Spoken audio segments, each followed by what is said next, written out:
Saludos y bienvenidos. En este vídeo y en sucesivos voy a intentar explicar un poco la teoría de probabilidad de una manera así un poco general. En este primer vídeo un poco así para poner un poco las bases y luego intentaré hacer ejercicios más o menos tocando cada uno de los temas para que vayáis practicando y os propondré que intentéis, siempre es bueno intentar hacerlo tú y luego ver la solución para ver si en qué momento te has ido del camino o si vas bien.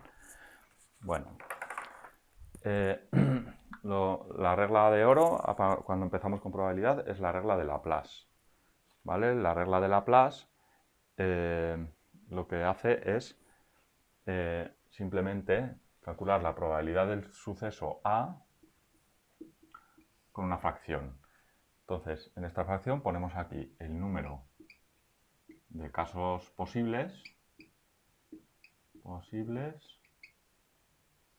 y arriba el número de casos favorables. Ejemplo, pues vamos a, por ejemplo, ¿no? Tenemos una baraja de cartas, ¿no? Que son 40 cartas en la baraja española, y decimos cuál es la probabilidad de sacar el 3 de bastos, por ejemplo, ¿no? La probabilidad del suceso A, al que llamamos suceso A, es sacar el 3 de bastos. Pues, ¿qué probabilidad será? Pues solo hay una carta, ¿no? Que sea el 3 de bastos. Una. Entre 40. Sencillísimo. Vale, esto se puede complicar un poco más. Por ejemplo, diciendo la probabilidad de sacar un 3 de cualquier palo. Pues si llamamos A ese suceso, la probabilidad será ¿cuántos 3 hay? Pues está el 3 de bastos, de copas, el de... Bueno, hay 4, ¿no? Bastos 4 entre 40. Bastos, copas, espadas y me dejo uno, y oros. Vale, pues 4 entre 40, dividimos entre 4 y es un décimo. O sea, esta es la probabilidad. Entonces, este es muy intuitivo, ¿no? Pero el problema viene, bueno, a veces viene, por ejemplo, ¿cuál es la probabilidad de que si yo tiro dos monedas, aquí ya se lía un poco la historia, ¿cuál es la probabilidad de que si yo tiro dos monedas me salga dos caras? Pues uno ingenuamente puede pensar, bueno, puede salir que sean las dos caras, que sea una cara y otra cruz, o que sean las dos cruces. O sea, hay tres casos posibles. Entonces uno dice tres casos posibles, de los cuales yo quiero que salgan las dos caras, que es un caso, un tercio, ¿no? Pues error. Error. Este error es muy común porque a veces pues tendemos a pensar que es lo mismo que salga, por ejemplo, cara cruz que cruz cara, y llamamos al suceso que salgan diferentes. Pero entonces hay que ser muy cuidadosos, porque aquí tenemos que ver cuántos casos hay equiprobables, ¿vale? O sea, todos los casos que contemos aquí tienen que tener, cada uno tiene que tener la misma probabilidad. Entonces, en vez de pensar que hay tres casos, que sería cara a cara, uno cara y otro cruz, y cruz cruz, hay que pensar que en este espacio muestral que se llama sería cara a cara, cara cruz, cruz cara y cruz cruz. ¿Vale? Entonces a veces es un poco... Entonces para esto, que salgan una cara y otra cruz, estamos en este y en este. Con lo cual serían dos casos favorables sobre cuatro posibles. ¿Vale? Entonces es un medio. ¿Vale? Aquí tiene el pequeño truquito, ¿no? Este, que nos puede joder. Entonces hay que tener cuidado al usar esto. Tienen que ser casos favorables y casos posibles equiprobables, ¿vale? De sucesos equiprobables se llama. Cada suceso es... O sea, esto es un conjunto de sucesos y cada suceso es el problema cuando lo divides en lo más simple que puede ser. Bueno, esto tranquilos que se va cogiendo con la práctica también. Vale, eso es la regla de Laplace. Luego está la inclusión, exclusión. Para la inclusión-exclusión tenemos una fórmula, que sería, imaginaros que queremos calcular la probabilidad de un suceso A, de un suceso A y B, ¿vale?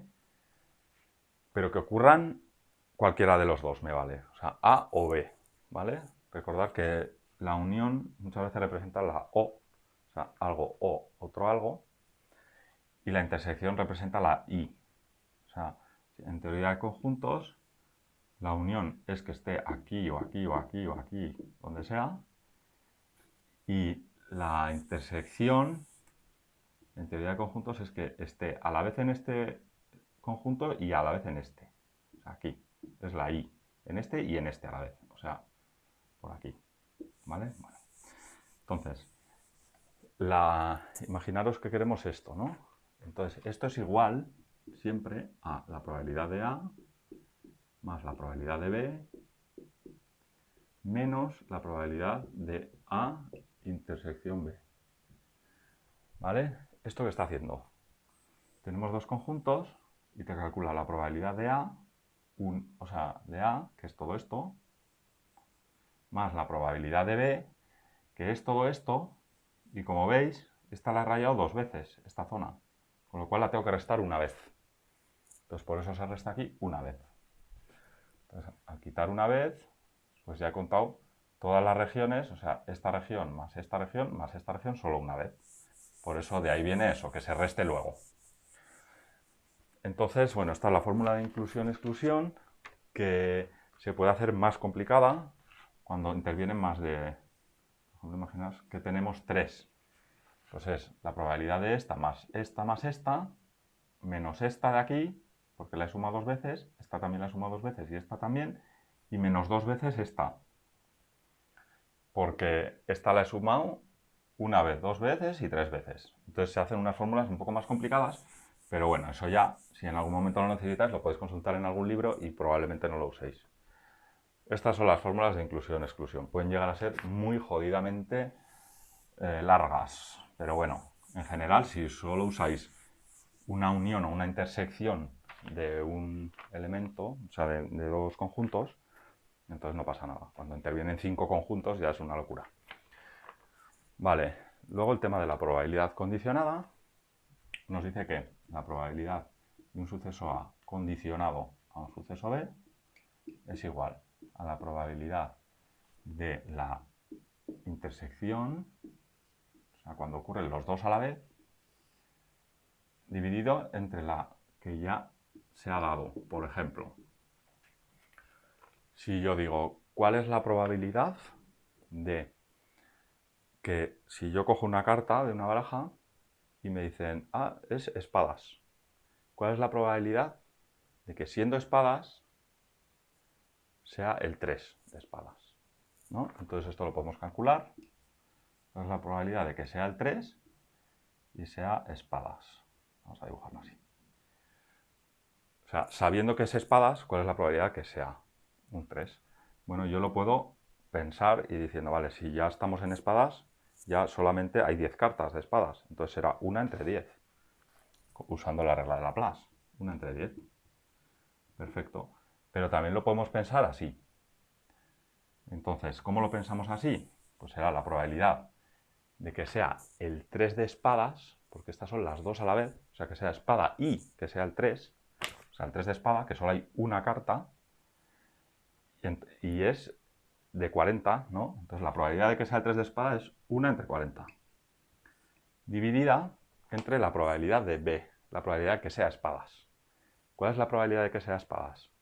Pues si hay 4 barajas, o sea, si hay 4 palos en la baraja, serán, o sea, 10 de ellas, o sea, de las 40 cartas, hay 10 que son espadas, ¿no? Entonces me queda esto, ¿vale? Y esto es igual, si simplificáis, baja el 40, sube el 40, se van y te queda un décimo. O sea, hemos llegado a la misma conclusión, pero aquí hemos usado la probabilidad condicionada. A veces esto va a ser súper útil porque es fácil pensar, porque estamos descontando de alguna manera este suceso. Entonces, si yo ya sé esto, que es lo que pones abajo, de alguna manera, al dividir, como que resta, ¿no? Como que quita, descuenta esa probabilidad. Entonces, es como contar conjuntamente quitándole esa probabilidad. Esta fórmula fundamental. Esta fórmula funciona también para el otro sentido. Esta probabilidad la puedo pegar aquí y me quedaría que a veces cuando queremos hallar la intersección, podemos usar la de la otra fórmula que os he dado de aquí para jugar con estas. Bueno, eso ya lo veremos en los ejercicios. Pero esta fórmula, fundamental. Tenéis que tenerla apuntadica a mano. Y no os costará nada aprenderla porque es súper fácil. Vale, ya hemos visto la probabilidad condicionada. Vamos a ver las probabilidades totales. ¿Qué significan las probabilidades totales? Por ejemplo, cuando tenemos un suceso, por ejemplo, este es nuestro universo de cosas que pueden pasar. Por ejemplo, tenemos invitados a una fiesta y entonces hay chicos y chicas, ¿no? Entonces la probabilidad de que sean chicos es X, por ejemplo, ¿no? De que una persona cogida al azar sea un chico es X. Y la probabilidad de que sea chica será 1 menos X, ¿no? ¿Por qué? Porque no hay otra alternativa. Bueno, en principio, si consideramos que los hombres son, o sea, las personas son o chico o chica, y no hay tercera alternativa, tendremos que la probabilidad de ser chica será 1 menos la de ser chico y viceversa. La probabilidad de ser chico será, o sea, entre las dos, si yo sumo la probabilidad de ser chico más la probabilidad de ser chica, me va a salir 1. Entonces, por ejemplo, ¿qué significa eso? Pues, por ejemplo, la probabilidad, pues que la probabilidad de ser hombre más la probabilidad de ser mujer es igual a 1. ¿Vale? Y entonces esto, ¿para qué nos puede servir? Esto son con dos conjuntos, pero podemos tener un universo dividido entre un montón de conjuntos.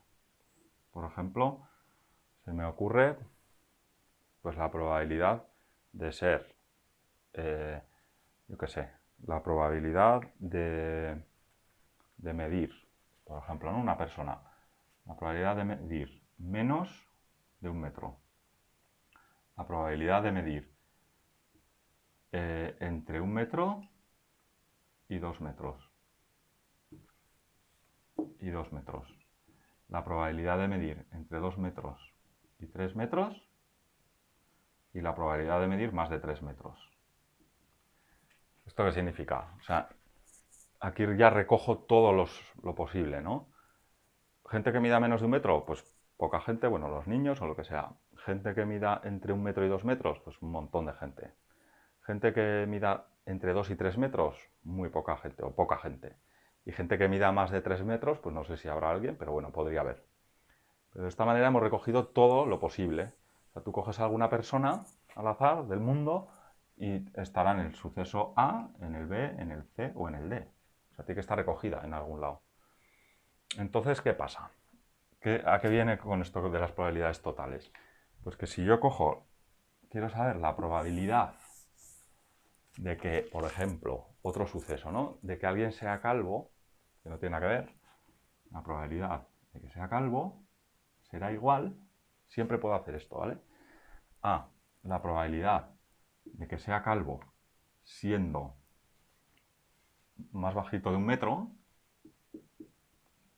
por la probabilidad de ser más bajito de 1 metro más la probabilidad, sigo aquí, la probabilidad de ser calvo siendo midiendo entre 1 y 2 metros, o sea, por la probabilidad de medir eso, más la probabilidad de ser un calvo entre 2 y 3 metros de altura, mierda, he llamado C, vamos a llamar así, CA, ¿vale? Por la probabilidad de ser de este conjunto de gente, más la probabilidad de medir más de 3 metros, o sea, de ser calvo, siendo que mides más de 3 metros, por la probabilidad de medir más de 3 metros. O sea, siempre va así. La probabilidad condicionada por la probabilidad de esa condición, más la probabilidad tal. Y entonces, cuando ya he sumado todos los casos posibles, en el fondo lo que estoy haciendo aquí es recoger a los calvos que miden menos de 1 metro, a los calvos que miden entre 1 y 2 metros, a los calvos que miden tal, hasta rellenar a todos los seres humanos, por ejemplo. Entonces, cuando todas estas probabilidades suman 1, porque la probabilidad de A unión B unión C tal, sea igual a 1 y además sean disjuntos, o sea que una persona no puede estar aquí y aquí, ¿vale? Tiene que estar en uno de los cuatro. Bueno, en realidad habría que poner aquí, pues con así, ¿vale?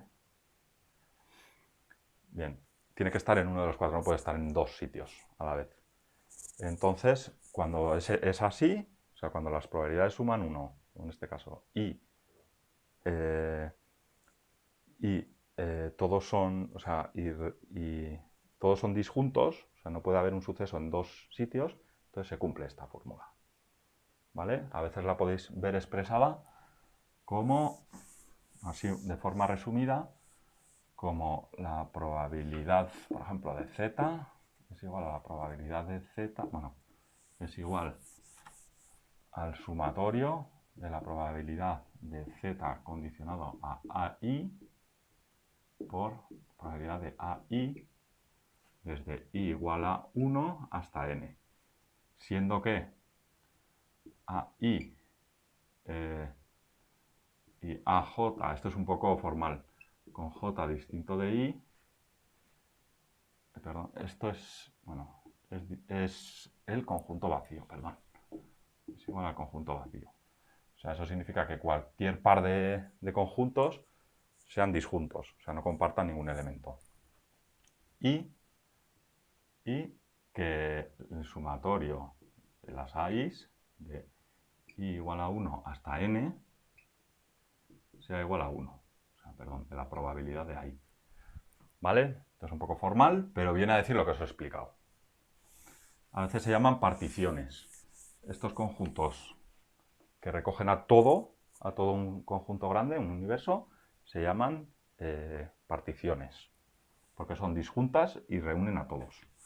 Bueno, seguimos, esto ya lo veremos en ejercicios. Esto es súper útil, todos estos son cosas súper útiles para hacer luego ejercicios. Las probabilidades totales. Y ahora el teorema de Bayes. El teorema de Bayes es fundamental para la probabilidad. En el fondo es, mira, escoger la fórmula de antes, se puede sacar súper fácil. Es la fórmula de antes, que era esta, ¿vale? Y darle una vuelta de tuerca. Esta, vamos a ver a qué es igual. La probabilidad de A intersección B es lo mismo, si os fijáis, es lo mismo que la probabilidad de B intersección A. ¿Vale? Es que es lo mismo, porque esta operación es conmutativa. Me da igual hacer la intersección de uno con otro que el otro con el uno. Me va a dar el mismo conjunto. ¿Y esto a qué es igual? Bueno, pues si yo esto lo uso otra vez con esta fórmula, despejando aquí, ¿cómo me quedaría esto? Imaginaros, ¿no? Esto lo paso aquí. Entonces me quedaría que es la probabilidad de B, ¿vale? B dado A, o sea, lo contrario de esto, por la probabilidad de A. ¿Vale? Entonces, si yo ahora cojo esto y lo sustituyo aquí,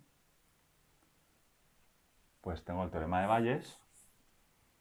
A ver, probabilidad de B A por la probabilidad de A. ¿Vale? Entonces, ¿qué me relaciona?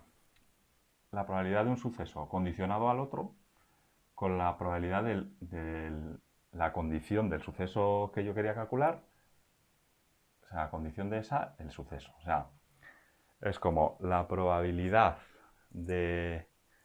Esto es muy interesante porque es la probabilidad, por ejemplo, de eso, de sacar un 3 sabiendo que es en espadas, y esta es la probabilidad de, habiendo sacado un 3, la probabilidad de que sea espadas. No sé si me explico. O sea, es como justo lo contrario. La condición se cambia. Y esto a veces es un poco, se llama la probabilidad a priori y la probabilidad a posteriori. Por ejemplo, si yo he tenido un accidente, ¿cuál es la probabilidad de que, o sea, yo puedo decir, ¿cuál es la probabilidad de que con mi coche rojo tenga un accidente? Y luego puedo hacer la pregunta inversa. ¿Cuál es la probabilidad de que habiendo tenido un accidente haya sido porque tenía el coche rojo? ¿Entendéis? No es la misma probabilidad para nada, pero sí que están relacionadas. Están relacionadas así. ¿Vale? Esta fórmula es fundamental. Y esta fórmula también se puede aplicar, como os he explicado antes, con el de las probabilidades totales, ¿vale? A veces esto lo puedo ir calculando, desglosándolo en todos los sucesos que ya veremos en algún ejemplo. Y si domináis esto, tenéis la probabilidad así. Lo que pasa que la probabilidad a veces cuesta, o sea, es diferente, o sea, necesita un reposo, ¿vale? No os agobiáis si de repente os salen mal los ejercicios, es muy normal. Hay que ir cogiéndole el tino a esta asignatura, a este tema. Entonces, nada, pues haciendo ejercicios, luego dejándolo, luego volviendo a retomar y poco a poco veréis que hacéis más ejercicios y al final prácticamente todos podréis hacerlos sin mucho problema. Y porque todo el rato se mueve un poco con las mismas fórmulas, ¿vale? Pues eso es todo y seguiré haciendo vídeos sobre esto con más problemas. Si tenéis alguno en concreto que me queráis pasar, pues me lo pasáis y ya lo intentaré resolver, ¿vale? Venga, saludo.